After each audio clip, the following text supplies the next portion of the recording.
అందులో వైరాగ్యం ధ్వనించింది రమణ గారికి. ఇది జరిగిన 4 రోజుల తర్వాత సూర్యకాంతమ్మ గారు కాలధర్మం చెందారు.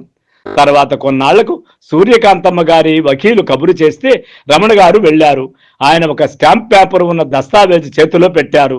నాకు ఆమెకు ఏ రాతకోతలు లావాదేవీలు లేవే, ఏమిటి ఈ దస్తావేజు అని రమణ గారు నెవ్వెరపోయారు. అది సూర్యకాంతమ్మ గారి వీలునామా. ఆమె పోవడానికి సంవత్సరం ముందే శుభ్రంగా ఆరోగ్యంగా ఉన్నప్పుడే ఆమె రాయించింది. అందులో ఆమె దత్తపుత్రుడు ఒక మిత్రుడితో పాటు మొత్తం 3 వారసులను తన ఆస్తికి ట్రస్టీలుగా నియమించింది. అందులో 3వ వాడు చిరంజీవి ముళ్లపూడి వెంకటరమణ.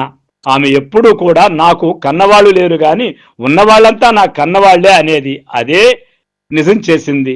తెలుగు చలనచిత్ర చరిత్రలో ఆ సూర్యకాంతి ఎప్పుడు అతని ఆరని కాకరపు ఒత్తిలా ముత్యాల మతాబులా వెలుగులు వెదజల్లుతూనే ఉంటుంది. ఇంకొక విషయంతో అది అండి సూర్యకాంతమ్మ గారి వాస్తవ చరిత్ర, నిజ జీవితంలో ఆమె ప్రవర్తించే విధానం.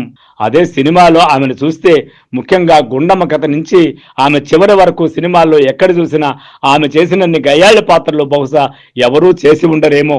ఎందుకంటే ఒకే పాత్రను అన్ని రకాలుగా అన్ని రోజులు చేసి అన్ని సినిమాల్లో చేసినా కూడా మొనాటిని రాకుండా బోరు కొట్టకుండా నటించి మెప్పించినటువంటి ఒకే ఒక తార Suryakantamma. So friends, Telugu cinema చరిత్రలో ఆమెక ఆరని మతాబు లాంటిది. సో ఫ్రెండ్స్, నా వీడియో కథనం కానీ మీకు నచ్చినట్లయితే మా విశ్వ రివ్యూ ఛానల్ని సబ్స్క్రైబ్ చేయండి, లైక్ చేయండి, షేర్ చేయండి. Thank you. I am Vishwanath, Vishwa reviews.